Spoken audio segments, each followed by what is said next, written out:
ആത്മബന്ധു, ഉണർന്നെഴുന്നേൽക്കുക. ഈ ദിവസത്തെ ഊർജ്ജസ്വലമായ ഒരവസരമായി വിനിയോഗിക്കേണ്ടതില്ലേ?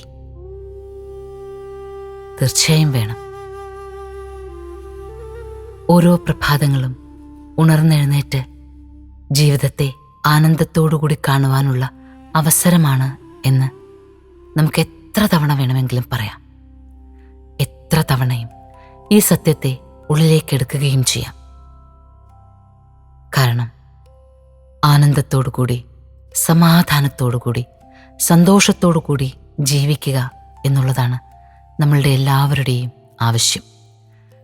പരമമായും ഏറ്റവും വലിയ സമ്പത്ത് മനസ്സിൻ്റെ സമാധാനമാണ്. സമാധാനമെന്ന ഒന്ന് കൈവശമുണ്ട് എങ്കിൽ മറ്റെല്ലാം വന്നു ചേരുക തന്നെ ചെയ്യും. അതിനാൽ സമാധാനത്തെ അറിയുവാൻ, സമാധാനത്തോടെ ഉണർന്നെഴുന്നേൽക്കുവാൻ, വരും ദിവസങ്ങളിലും അതേ സമാധാനത്തോടുകൂടി ഉണർന്നെഴുന്നേൽക്കുവാൻ വേണ്ടുന്നതായിരിക്കണം നമ്മുടെ ഓരോ പ്രവൃത്തിയും. നമ്മളുടെ പ്രവൃത്തികളിലെല്ലാം ഈ സമാധാനത്തെ കൊണ്ടുവന്നെത്തിക്കുക.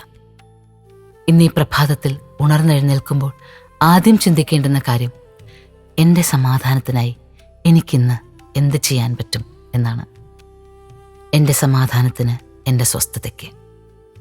ഈ സമാധാനത്തിനും സ്വസ്ഥതയ്ക്കും വേണ്ടിയിട്ടുള്ള പ്രവൃത്തികൾ നമ്മൾ നമുക്ക് വേണ്ടി നടത്തുന്നുവല്ലോ. അതേസമയം ഓരോ പ്രഭാതത്തിലും മറ്റൊന്നുകൂടി നമുക്ക് തീരുമാനിക്കാം. ഇന്ന് ഞാൻ ഉണർന്നെഴുന്നേൽക്കുന്നത് എനിക്ക് സന്തോഷമുണ്ടാകുന്ന പ്രവൃത്തികൾ ചെയ്യുക എന്ന ഉദ്ദേശത്തോടു കൂടി മാത്രമല്ല, പകരം എൻ്റെ ചുറ്റുമുള്ള ഒരു വ്യക്തിയിലേക്ക് ഒരു ചിരി പടർത്താൻ, ഒരു വ്യക്തിക്ക് ഒരു സമാധാനം കൊടുക്കാനായാൽ, ചിലപ്പോൾ പുറകിൽ നിന്നുള്ള ചെറു സ്പർശം കൊണ്ട്, അല്ലെങ്കിൽ നേരെ മുന്നിൽ നിന്ന് മനസ്സ് നിറഞ്ഞൊരു ചിരി കൊണ്ട് ഒരു കോൺഫിഡൻസ്, ഒരു ആത്മവിശ്വാസം മറ്റൊരു വ്യക്തിക്ക് കൊടുക്കുവാനായാൽ അതെത്ര നന്നായിരിക്കും.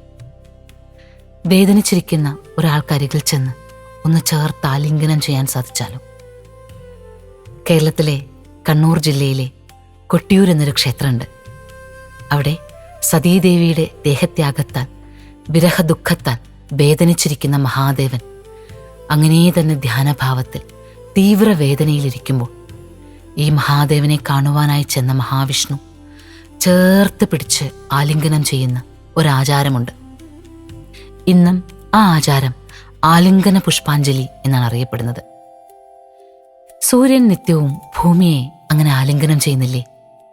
ഭൂമിയിലേക്ക് വീഴുന്ന ഈ സൂര്യപ്രകാശം മരങ്ങളെ, ചെടികളെ ഒക്കെ ആലിംഗനം ചെയ്യുന്നില്ലേ? ഈ സൂര്യപ്രകാശത്തിന്റെ ആലിംഗനം ഏറ്റിട്ടല്ലേ പ്രഭാതത്തിൽ ആദ്യത്തെ പക്ഷി ചിലയ്ക്കുന്നത്? അപ്പോൾ നമുക്ക് ചുറ്റും നമ്മളെ ആലിംഗനം ചെയ്യാൻ വെയിലും മഴയും തണുപ്പും പ്രകൃതിയും ഈ പ്രപഞ്ചവും ഒക്കെ ഉണ്ടാകുമ്പോൾ നമ്മുടെ കൈകൾക്കും അതേ ആലിംഗനത്തിനുള്ള ശക്തിയില്ലേ? വേദനിച്ചിരിക്കുന്ന ഒരാളെ ഒന്ന് ചേർത്ത് പിടിക്കാനായാൽ, ഒപ്പം ഉണ്ടാവാം എന്ന് പറയാൻ സാധിച്ചാൽ, ചിലപ്പോൾ ഒരു വാക്കും പറയണ്ട, ഒന്നും പറയണ്ട, ഒന്ന് ചേർത്ത് പിടിച്ചാൽ സമാധാനിക്കുന്ന, നന്നായി ജീവിക്കുവാനാകുന്ന എത്ര ജീവിതങ്ങൾ നമുക്ക് ചുറ്റുമുണ്ടെന്നോ. നമ്മളുടെ ഒരൊറ്റ ആലിംഗനത്താൽ അവരുടെ രാത്രി സ്വസ്ഥമാകും, അവരുടെ പ്രഭാതങ്ങൾ കൂടുതൽ ഊർജ്ജസ്വലമാകും. ആത്മബന്ധവും ഇന്നൊരു നല്ല ദിവസമായിരിക്കട്ടെ.